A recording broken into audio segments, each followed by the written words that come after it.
نحمده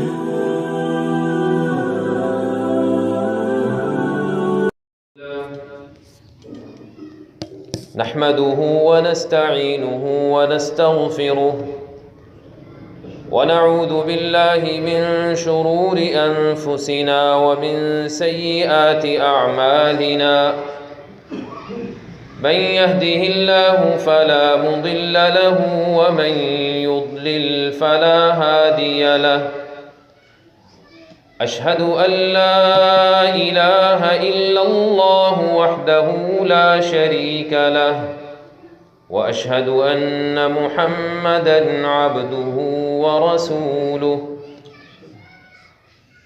يا أيها الذين آمنوا اتقوا الله حق تقاته ولا تموتن إلا وأنتم مسلمون يا أيها الناس اتقوا ربكم الذي خلقكم من نفس واحدة وخلق منها زوجها وبث منهما رجالا كثيرا ونساء واتقوا الله الذي تساءلون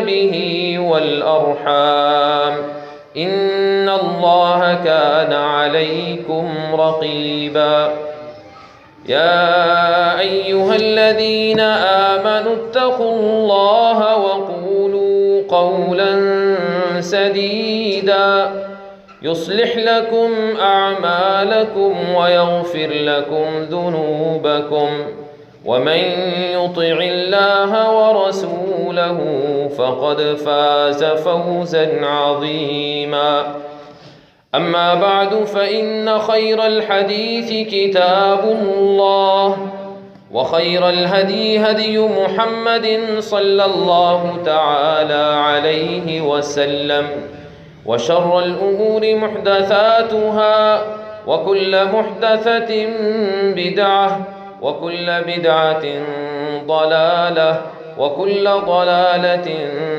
في النار أعوذ بالله السميع العليم من الشيطان الرجيم من همزه ونفخه ونفثه وقضى ربك ألا تعبدوا إلا إياه وبالوالدين إحسانا إما يبلغن عندك الكبر أحدهما أو كلاهما فلا تقل لهما أف ولا تنهرهما وقل لهما قولا كريما واخفض لهما جناح الذل من الرحمة وقل رب ارحمهما كما ربياني صغيرا۔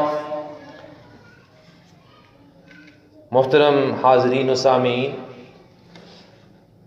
اللہ ذوالجلال والاکرام نے اپنی خصوصی عنایت اور اپنے خاص فضل و کرم سے ہمیں دین اسلام عطا فرمایا ہے،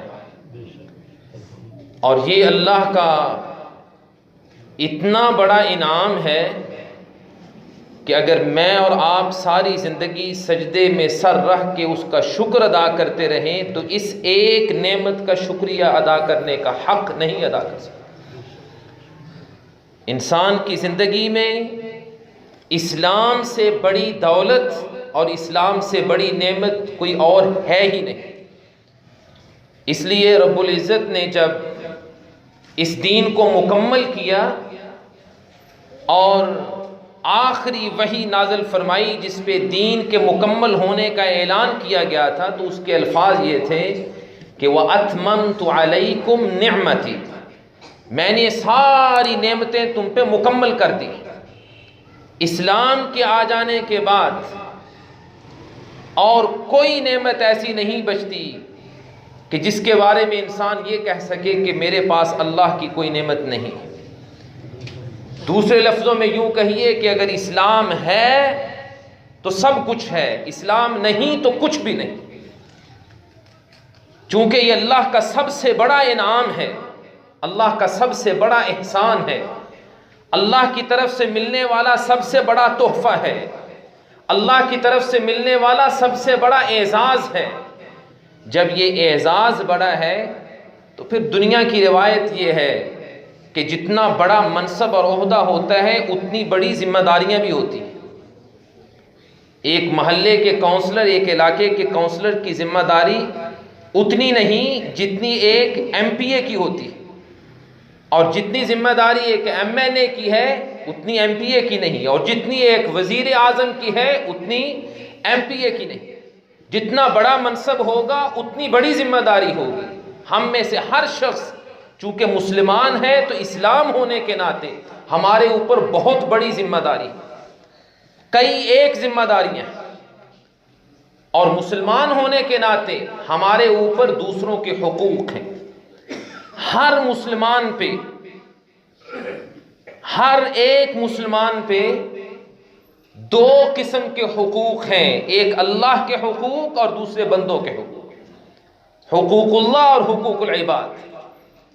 اللہ کے حقوق میں سب سے بڑا حق کیا ہے، جس کا ذکر رسول اکرم صلی اللہ علیہ وسلم کی اس حدیث مبارک میں ہے، جسے آپ کے پیارے صحابی معاذ بن جبل رضی اللہ تعالی عنہ روایت فرماتے ہیں کہ ایک مرتبہ میں رسول اکرم صلی اللہ علیہ وسلم کے ساتھ سواری پہ سوار تھا، اور آپ نے فرمایا معاذ اتدری ما حق اللہ علی العباد وما حق العباد علی اللہ، معاذ جانتے ہو کہ اللہ کا اپنے بندوں پہ اور بندوں کا اللہ پہ کیا حق ہے؟ میں نے کہا اللہ و رسولہ اعلم، اللہ اور اللہ کے رسول بہتر جانتے۔ آپ نے فرمایا بندوں پہ اللہ کا حق یہ ہے ان یعبدوہ ولا یشرکوا بہ شیئا، کہ وہ سر جھکائیں تو صرف اسی کے سامنے، حاجت روا، مشکل کشا، بگڑی بنانے والا، اولادیں دینے والا، مشکلوں میں حاجتیں پوری کرنے والا، مانے تو صرف اس ایک رب کو مانے،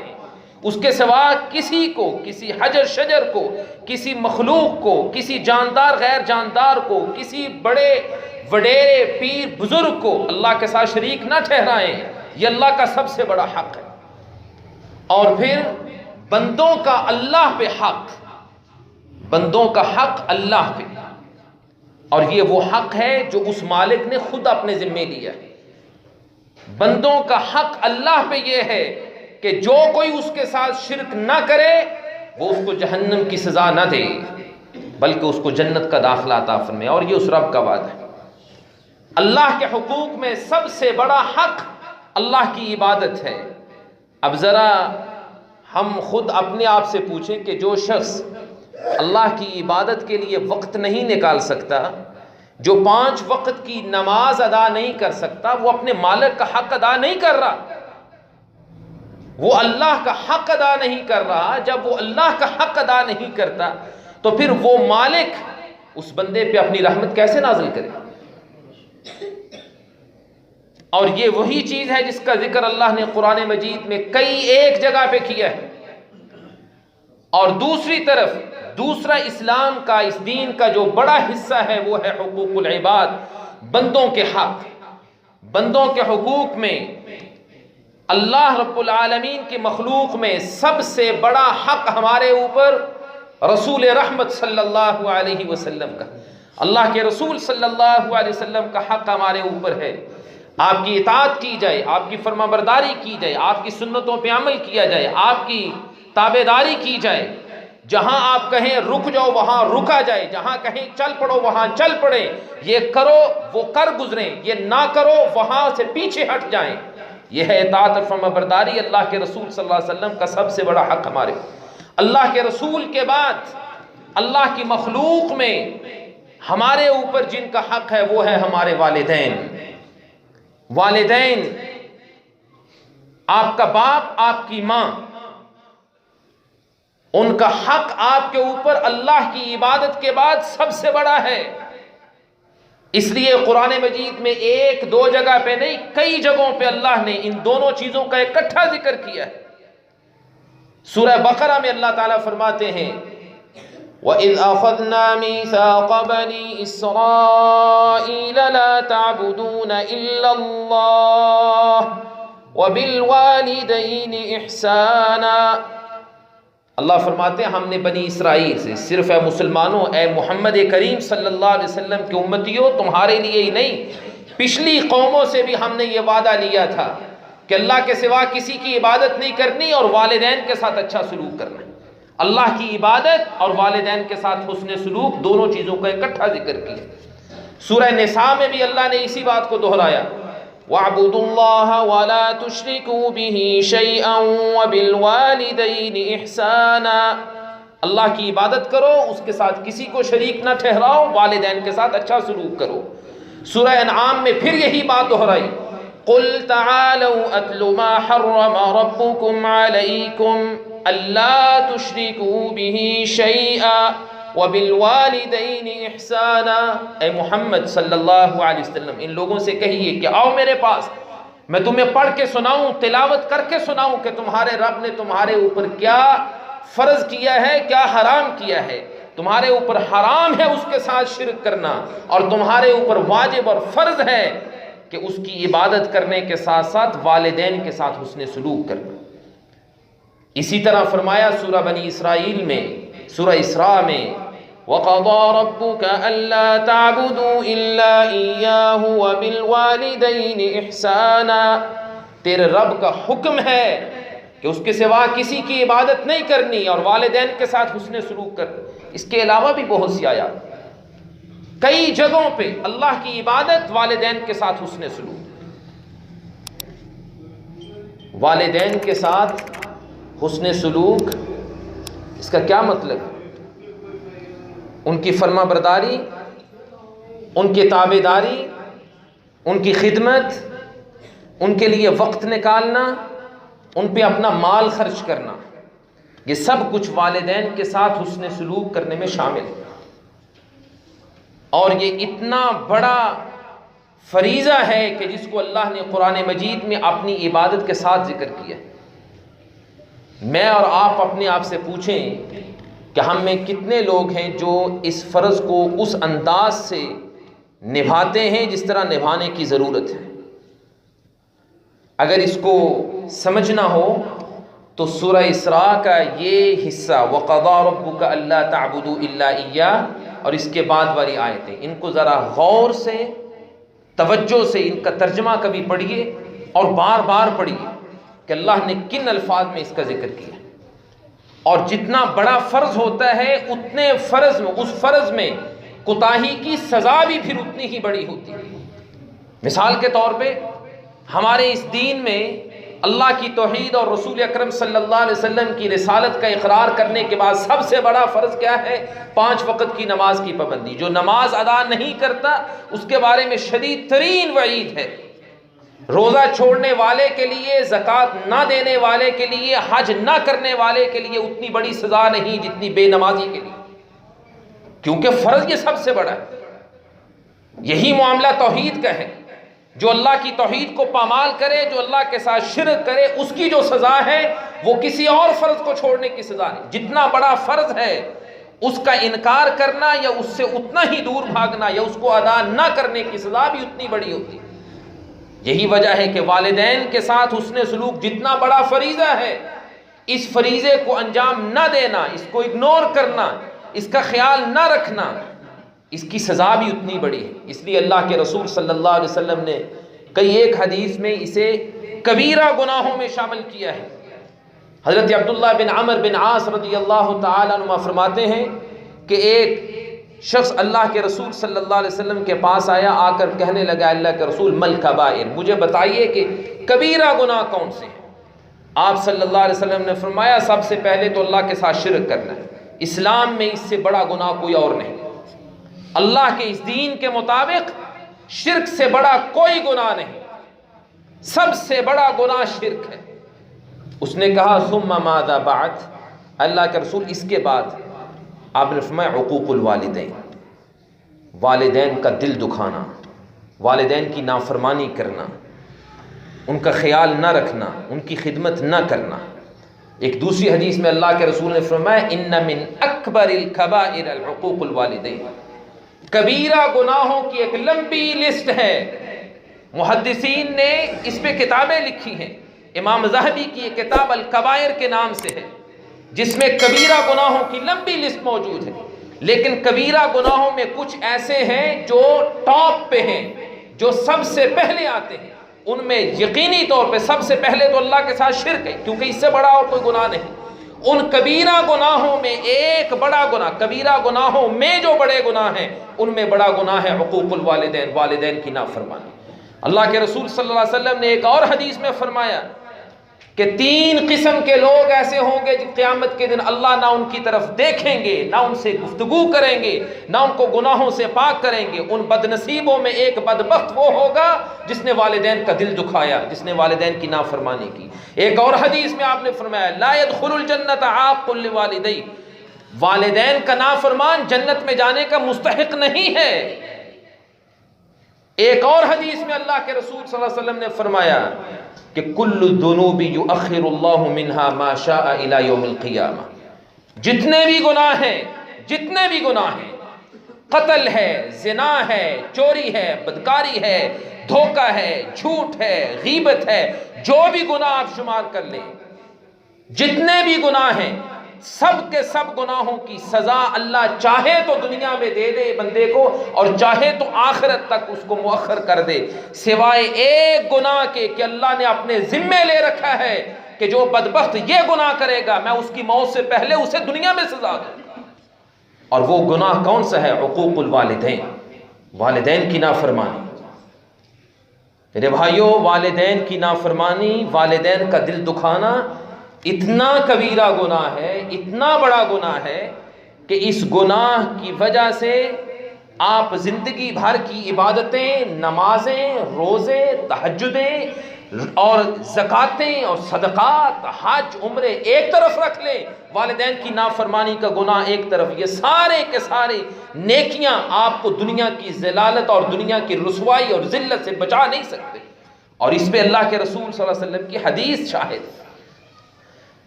پیارے پیغمبر صلی اللہ علیہ وسلم نے فرمایا کہ تم سے پہلی امتوں میں ایک بہت نیک، عابد، زاہد، متقی، پرہیزگار، صالح انسان تھا، راہب تھا۔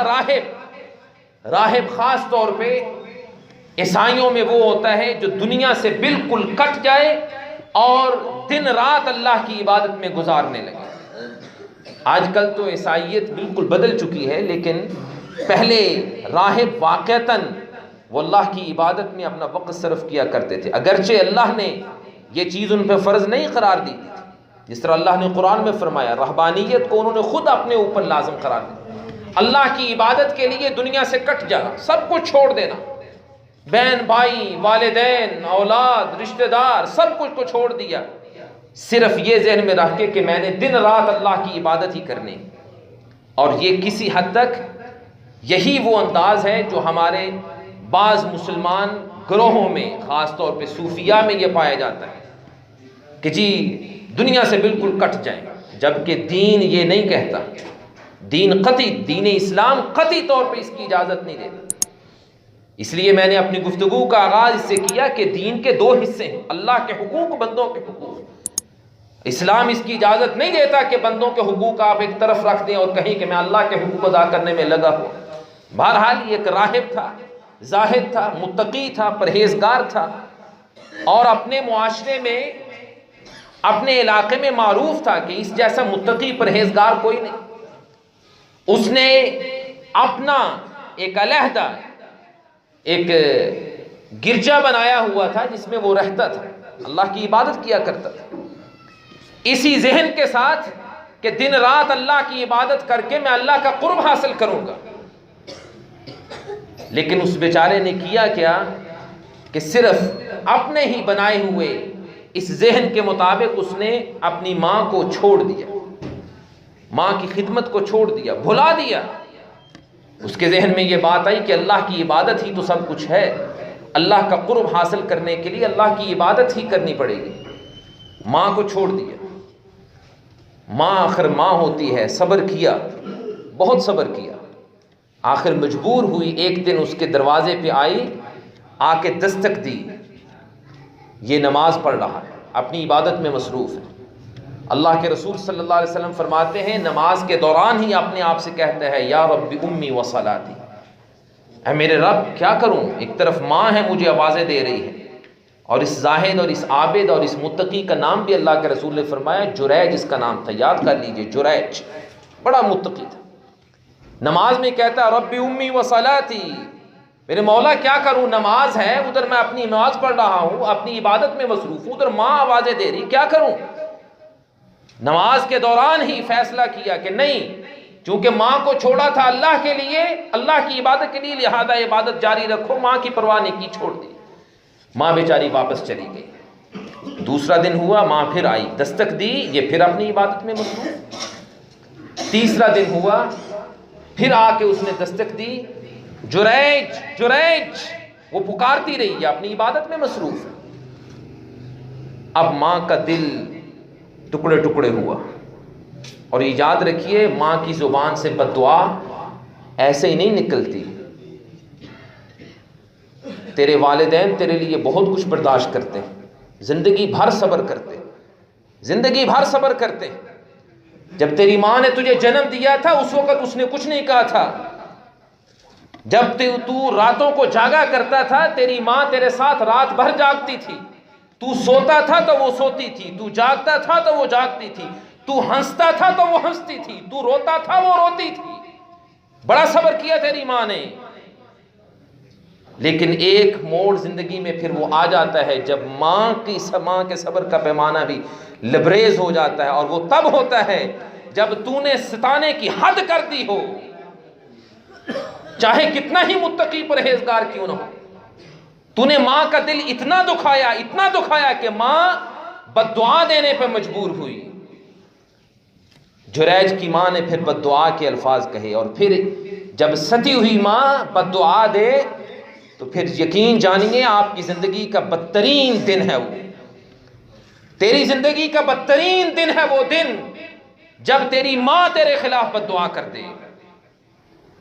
اس عبادت گزار کے خلاف اس کی ماں نے بد دعا کی، اللہم لا تمت حتی ینظر وجوہ المومسات، میرے مولا دکھی ماں تجھ سے التجا کرتی ہے کہ میرے نیک متقی صالح پرہیزگار اس بیٹے کو اس وقت تک موت نہ دینا جب تک یہ بدکار عورتوں کا چہرہ نہ دیکھا۔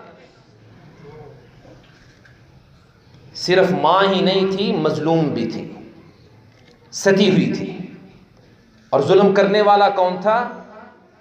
بڑا متقی پرہیزگار۔ اللہ نے فوراً دعا قبول کی۔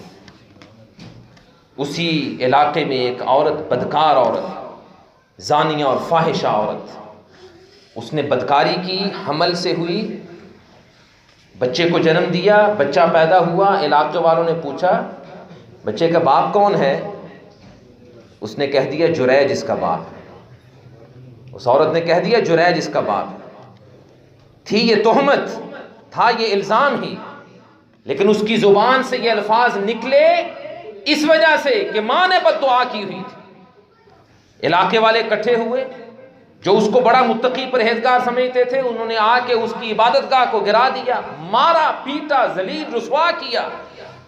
جب خوب اس کی بے عزتی ہوئی، ذلیل اور رسوا ہوا، پوچھنے لگا بتاؤ تو صحیح میرا جرم، میرا قصور کیا ہے؟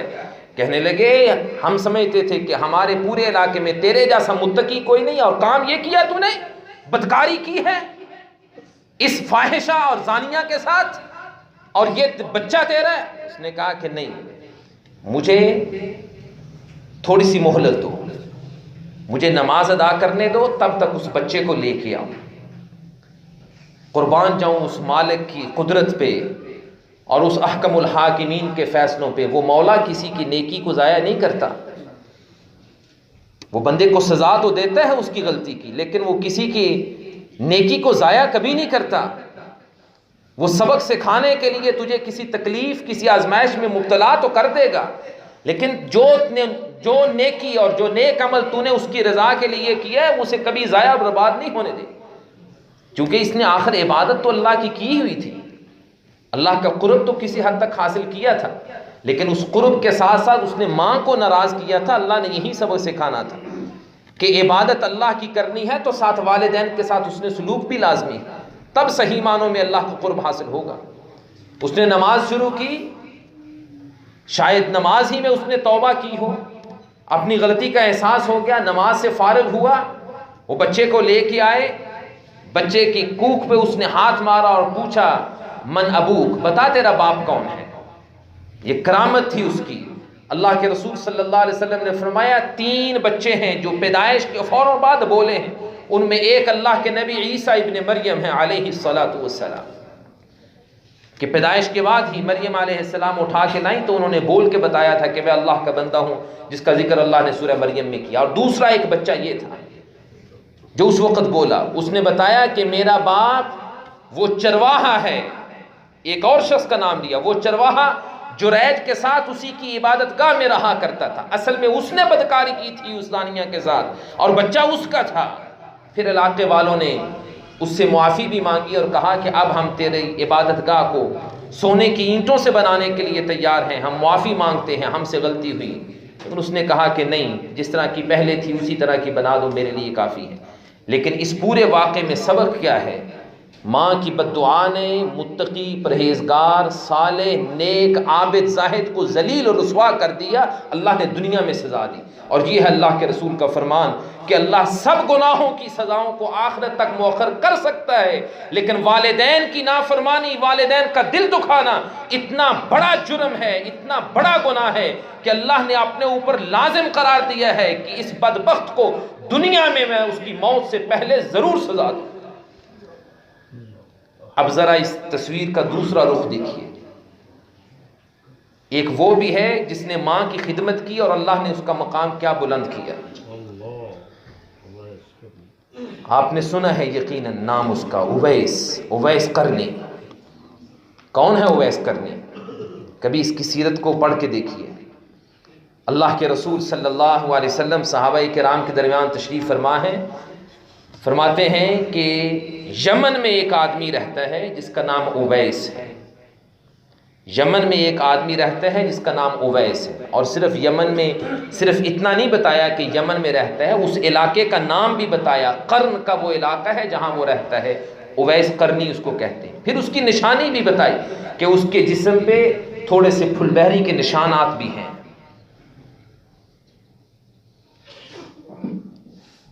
میرے بھائیوں ایک لمحہ کے لیے رکیے، سوچئے کہ اللہ کے رسول کو اویس کے بارے میں کس نے بتایا تھا؟ کس نے بتایا ہوگا اللہ کے رسول کو کہ یمن میں ایک آدمی ہے جس کا نام اویس ہے؟ وحی کے ذریعے، اللہ کی طرف سے وحی۔ مقام دیکھیے، اللہ نے بتایا، اللہ نے اپنے نبی کو بتایا۔ اور ہے کون اویس؟ صحابی نہیں ہے، اویس صحابی نہیں ہے۔ میرا ایمان ہے، اہل حدیث کا عقیدہ ہے کہ جس نے ایمان کی حالت میں رسول اکرم صلی اللہ علیہ وسلم کے مبارک منور چہرے کی زیارت کی اور اسی حالت میں وفات ہوئی، وہ جنتی ہے۔ بہت بڑا مقام ہے اس دین میں صحابی ہونے کا۔ ادنا سے ادنا صحابی، اس کے بارے میں اللہ نے قرآن میں فیصلہ کر دیا، کلا وعد اللہ حسنا، اللہ نے سب سے جنت کا وعدہ کر رکھا ہے۔ بدبخت ہیں وہ لوگ جو صحابہ کے بارے میں اپنی زبانیں دراز کرتے ہیں۔ ہمارا ایمان اور عقیدہ ہے کہ سب صحابی جنتی ہیں، بہت بڑا مقام ہے، لیکن اس اویس نے اس بڑے مقام کے لیے قربانی دی، اس کو قربان کر دیا۔ کیوں؟ اس لیے کہ اسلام میں صحابی ہونا بہت بڑا اعزاز تو ہے، لیکن فرض نہیں۔ میں اور آپ صحابی تو نہیں ہیں، اللہ کا فضل ہے ہم مسلمان، اللہ ہمیں اسلام پہ استقامت دے، اسی دین پہ اللہ ہمیں موت دے۔ اویس نے بہت بڑا اعزاز چھوڑ دیا، کس وجہ سے؟ صرف ایک وجہ تھی، اللہ کے رسول نے اپنے صحابہ کو بتایا کہ اسے یمن سے مدینے میں آنے میں رکاوٹ صرف ایک چیز ہے، اور وہ کیا ہے؟ اس کی ماں۔ ماں کی خدمت میں لگا ہوا ہے، دن رات ماں کا خیال رکھتا ہے، ماں کے لیے کھانا تیار کرتا ہے، ماں کی خدمت کرتا ہے، اس کے کپڑے دھوتا ہے، دن رات ماں کی خدمت میں مصروف ہے۔ بس یہی ایک چیز ہے کہ ماں کو چھوڑ کے مدینے میں آ کے صحابیت کا شرف وہ حاصل نہیں کر پائے۔ اور مقام دیکھیے اللہ نے کیا دیا کہ اللہ نے وحی کے ذریعے اپنے نبی کو اطلاع دی اس شخص کے بارے میں۔ اب حدیث کا اگلا ٹکڑا سنیے، صحابہ موجود ہیں، اللہ کے رسول صلی اللہ علیہ وسلم صحابہ سے کہتے ہیں میرے صحابہ تم میں سے جس کسی کو موقع ملے اویس سے ملنے کا، اس سے تم صحابہ اس سے درخواست کرنا کہ وہ تمہارے لیے مغفرت کی دعا کرے۔ اللہ اکبر، اللہ اکبر۔ ماں کی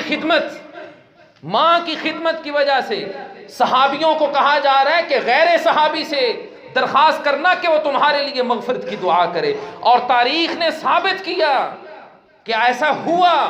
سیدنا عمر بن خطاب رضی اللہ تعالیٰ اپنی خلافت کے دور میں ایک دفعہ حج کرنے کے لیے مدینہ منورہ سے مکہ مکرمہ تشریف لے گئے۔ حج کے دوران یمن کے کچھ لوگوں سے ملاقات ہوئی، پوچھا کہاں سے ہو؟ فرمایا، ان لوگوں نے کہا ہم یمن سے ہیں۔ فرمایا یمن میں ایک علاقہ قرن کا ہے؟ کہا ہاں جانتے ہیں۔ کہا وہاں ایک بڑا نیک انسان ہے جس کا نام اویس ہے، ہمارے نبی نے اس کے بارے میں بتایا تھا، جانتے ہو؟ کہا ہاں جانتے ہیں، مشہور ہے کہ وہاں کا بڑا خدمت گزار ہے۔ فرمایا جب واپس جاؤ میں عمر امیر المومنین کا سلام اسے کہنا، اور میری طرف سے اس سے درخواست کرنا کہ عمر تم سے درخواست کرتا ہے کہ تم اللہ سے عمر کی گناہوں کی بخشش کی دعا کرو۔ اللہ اکبر۔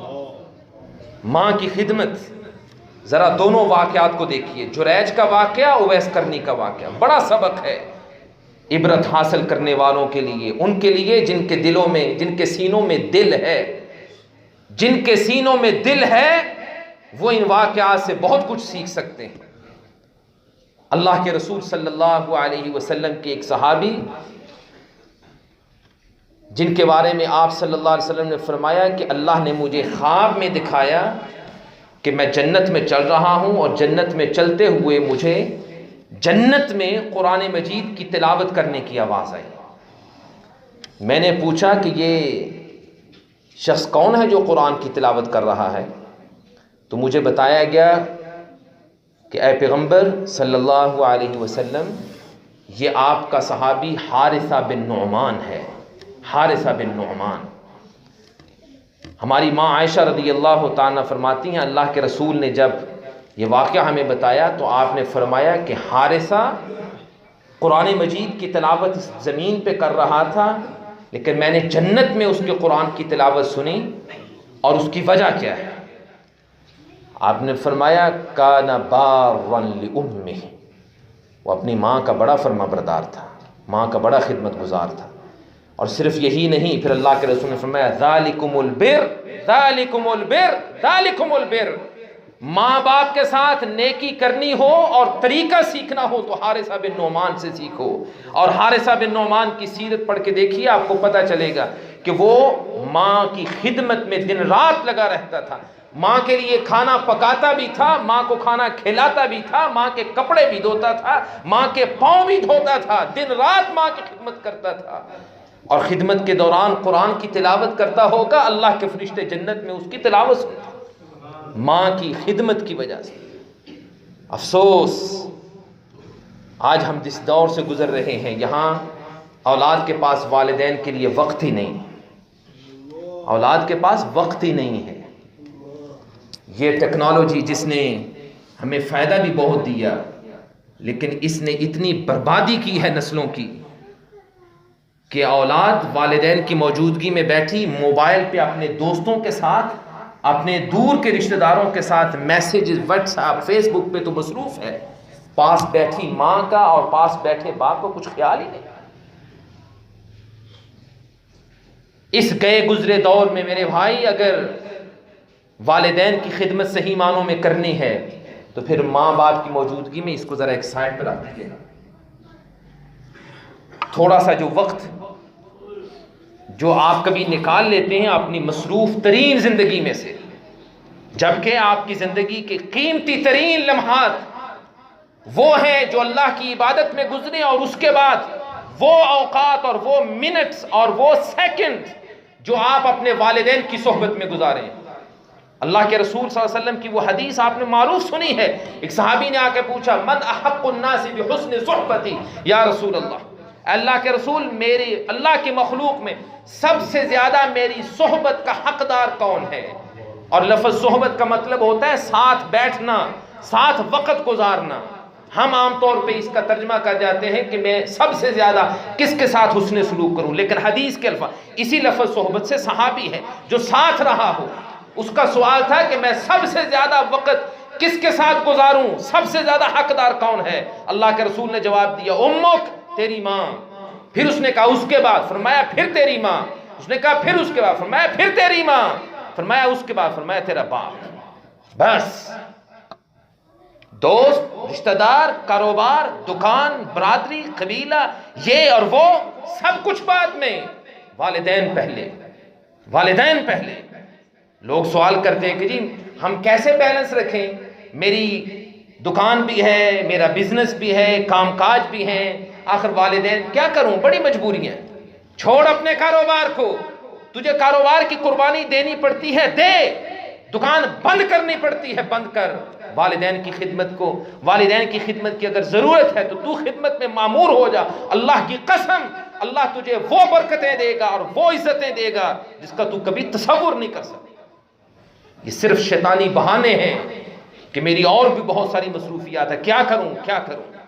ذرا کر کے تو دیکھ، ماں باپ کے لیے قربانی دے کر تو دیکھ، پھر اللہ تجھے کن عزتوں سے نوازے گا تو اس کا تصور نہیں کر سکتا۔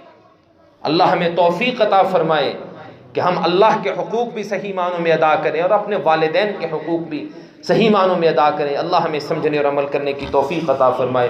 وما علیہ البلاغ۔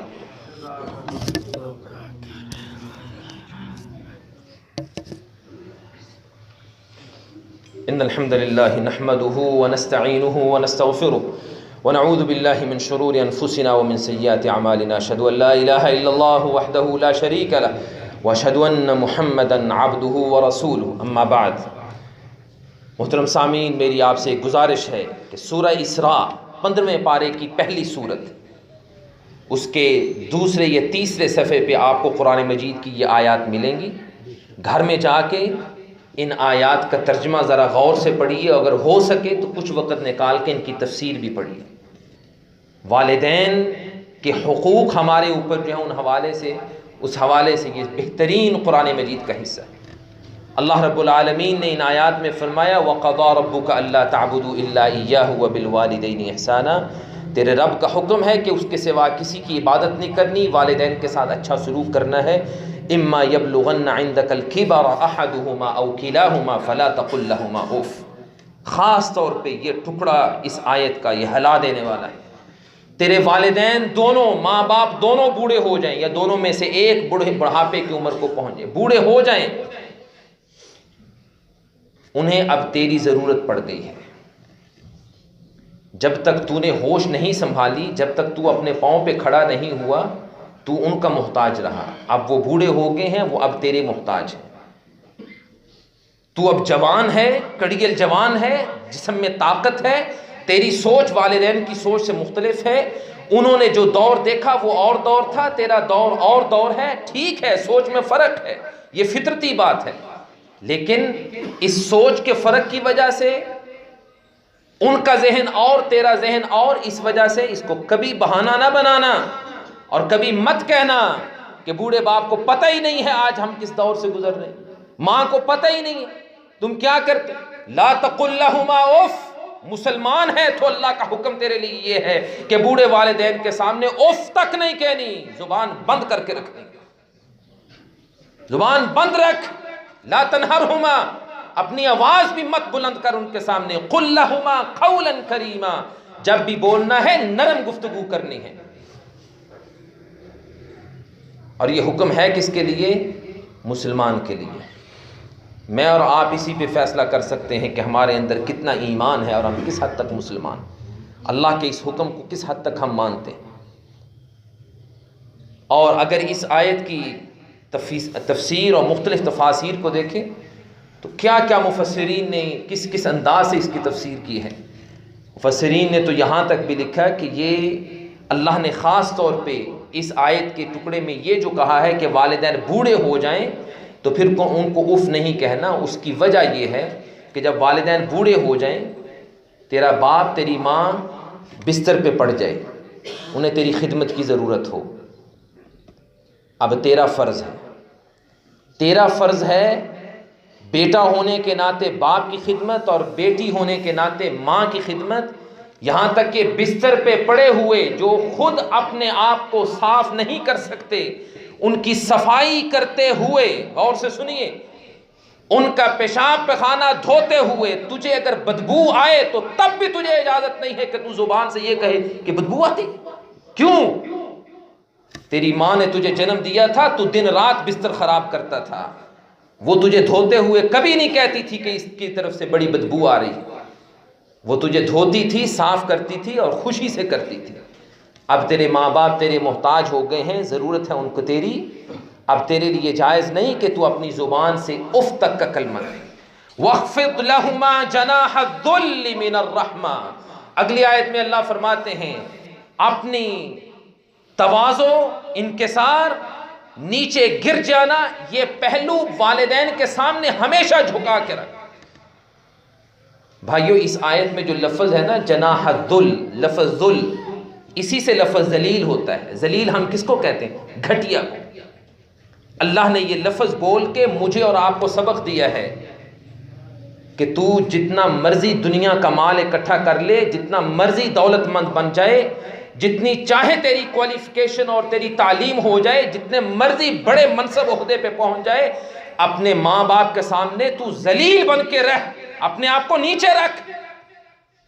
تیرا حق ہے ہی نہیں کہ تو اپنے والدین کے برابر میں بھی اپنے آپ کو سمجھے، چہ جائے کہ یہ کہے کہ میں والدین سے بہتر جانتا ہوں، میں سب کچھ بہتر سمجھتا ہوں۔